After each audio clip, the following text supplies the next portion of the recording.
आज हम बात कर रहे हैं भगवान श्री राम के भ्राता भरत की। भरत कैकेयी राज्य में थे, अपने ननिहाल में थे। उन्हें एक स्वप्न आया, बुरा स्वप्न, कि चंद्रमा नीचे गिर गया है, धरती सूख गई है, उनके पिता को रथ पर बैठाकर खींच कर ले जाया जा रहा है। वो ये स्वप्न अपने मित्रों को बता रहे थे और परेशान हो रहे थे। उन्हें कह रहे थे कि मुझे नहीं पता इसका अर्थ क्या है, लेकिन शायद अयोध्या में कोई विपत्ति आन पड़ी है। वो ये सब बातचीत कर ही रहे थे कि घुड़सवार पहुंचा संदेश लेकर के कि आपको अयोध्या तुरंत चलना है। लंबी दूरी थी तय करके अयोध्या पहुंचे भरत। जैसे ही गए अपनी मां से मिले और मां ने उन्हें कहा कि तुम्हारे पिताजी वहां चले गए हैं जहां से अब कोई वापस नहीं आ सकता। उनका परलोक गमन हो गया। अपने पिता की मृत्यु का समाचार सुनकर के भरत जमीन पर गिर गए, रोने लगे। वो व्याकुल थे कि तभी मां कैकेयी ने एक बात और कही कि तुम्हारे भ्राता राम अपनी पत्नी सीता और भ्राता लक्ष्मण सहित वनवास चले गए। महाराज ने उन्हें 14 वर्ष का वनवास दिया है। भरत के ऊपर मानो दुख का पहाड़ टूट पड़ा। उन्होंने कहा कि मां आप ये क्या कह रही है? क्या भ्राता से कोई, राम से कोई अपराध हो गया था? किस बात को उन्हें दंड मिला है? तो मां कैकेयी ने कहा कि दंड नहीं मिला है, ये तो सब मैंने तुम्हारे हित के लिए किया है। मैंने ही महाराज से वर मांगे थे कि तुम्हें राजगद्दी मिले, तुम राजा बनने जा रहे हो, और राम को वनवास मिले। जहां भरत जी ने ये बात सुनी, वो अपनी मां पर क्रोधित हो गए। कहने लगे, माता तुमने क्या कर दिया? वन तो तुम्हें जाना चाहिए था, राम को नहीं। भैया को तो यहीं रह करके सिंहासन संभालना था। शत्रुघ्न वहां पहुंचे और उन्होंने तुरंत पता लगा लिया कि ये सब किसके कहने पर हुआ है। वो मंत्रा को लेकर के आए कि इसको सजा मिलनी चाहिए। भरत जी ने माफ कर दिया। उन्होंने सभा में जितने मंत्री, जितने सभासद थे, सबसे हाथ जोड़ के कहा कि मेरा इसमें कोई भी लेना देना नहीं है।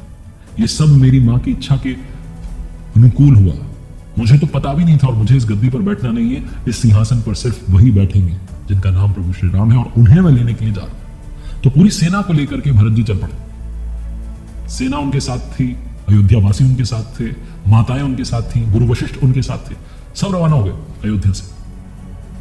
और वहां वन में, चित्रकूट में कुटिया बना करके पहाड़ी पर प्रभु श्री राम रह रहे थे। लक्ष्मण जी निगरानी रखते थे, पेड़ पर चढ़े हुए थे देखने के लिए कहीं कोई दुश्मन तो नहीं आ रहा है। तो उन्होंने देखा कि बहुत बड़ी सेना आ रही है और वो ध्वज उन्हें पहचान में आ गया। उन्हें समझ में आ गया कि तो अयोध्या की सेना है। वो तुरंत पेड़ पर से उतरे, गए कुटी में, प्रभु के पास माता सीता बैठी थी। उनसे कहा कि भैया, भरत का पेट नहीं भरा है। भरत तो हम सबका वध करने के लिए आ रहा है ताकि एक छत्र राज कर सके। वो पूरी सेना लेके आ रहा है। आप बस मुझे आदेश दीजिए, मैं भी उसका वध कर देता हूं। प्रभु श्री राम ने अपने भाई लक्ष्मण को समझाया कि जो वीर होते हैं वो धैर्य का साथ नहीं छोड़ते, थोड़ा धीरज धरो, इतनी जल्दी उतावले मत बनो, आने दो। और भरत हम पर कभी भी हमला नहीं करेगा, मैं उसे जानता हूं, मेरा प्रिय है। लक्ष्मण गुस्सा हुए जा रहे थे, क्रोधित हुए जा रहे थे कि आप नहीं समझते हैं, उसने ये सब कर दिया। भरत जी पहुंचे और उन्होंने सेना से सबसे कहा कि आप रुकिए, पहले मैं जाकर के मिलूंगा। वो शत्रुघ्न को साथ लेकर के गए, प्रभु श्री राम के चरणों में जाकर के अपना सर रख दिया और फूट फूट के रोने लगे, बोले ही नहीं। शत्रुघ्न ने भी उनके चरणों की वंदना की प्रभु श्री राम की। साहस नहीं जुटा पा रहे थे भरत जी बताने का कि पिताजी की मृत्यु हो गई। आखिरकार उन्होंने कहा कि महाराज नहीं रहे, पिताजी हमें छोड़कर चले गए, आपके वियोग में उनकी मृत्यु हो गई। प्रभु श्री राम की आंखें भर आई। भरत जी ने कहा कि अब आप चलिए, आपसे मिलने के लिए, आपको लेने के लिए सब आए हैं। अब भूल जाइए उस बात को, आप चलिए। वो सिंहासन सिर्फ और सिर्फ आपका इंतजार कर रहा है, प्रतीक्षा कर रहा है। गुरु वशिष्ठ ने भी कहा जब मिले कि आपको चलना होगा। रघुकुल की परंपरा है कि जो ज्येष्ठ पुत्र होता है, जो बड़ा बेटा होता है, वो गद्दी पर बैठता है, आपको बैठना होगा। अब महाराज नहीं है तो आप ही हमारे अगले राजा बने। प्रभु श्री राम ने हाथ जोड़ करके कहा सबसे, माताओं से, अयोध्या वासियों से, सैनिकों से, कि चाहे हिमालय अपनी शीतलता भूल जाए, चाहे चंद्रमा अपनी शीतलता भूल जाए, चाहे सूर्य ठंडा हो जाए, लेकिन मैं अपने वचन से बंधा हुआ। माना पिताजी अब इस दुनिया में नहीं है, लेकिन जो उनको वचन दिया था उसे निभाऊंगा और 14 साल का वनवास पूरा करके ही वापस आऊंगा। जब भरत जी को समझ में आ गया कि ये तो चलेंगे नहीं, ये तो मानेंगे नहीं, तो उन्होंने कहा कि मैं आपके खड़ाऊ ले जाना चाहता हूं। अब यही खड़ाऊ वहां अयोध्या में सिंहासन पर विराजमान होंगे और इनकी आज्ञा से ही मैं राजकाज चलाऊंगा। प्रभु श्री राम मान गए। उन्होंने कहा ठीक है, आप खड़ाऊ ले जाओ। खड़ाऊ को अपने सर पर रख करके वहां से चले भरत जी, लेकर के आए खड़ाऊ को अयोध्या, उनकी पूजा की, उसके बाद उन्हें सिंहासन पर बैठाया और खुद अयोध्या छोड़कर, राजमहल छोड़कर के बाहर नंदीग्राम में बस गए। 14 सालों तक एक तपस्वी का रूप धरकर, एक तपस्वी बनकर, जबकि वो राजकुमार थे, राज परिवार के थे, वो सब भूलकर एक तपस्वी के भेष में तपस्वी का जीवन जिया, 14 सालों तक प्रतीक्षा करते रहे। उन्होंने कहा कि मैं उस दिन की प्रतीक्षा कर रहा हूं जब ये खड़ाऊ वहां पहुंचेंगे जहां इन्हें होना चाहिए, प्रभु श्री राम के चरणों में।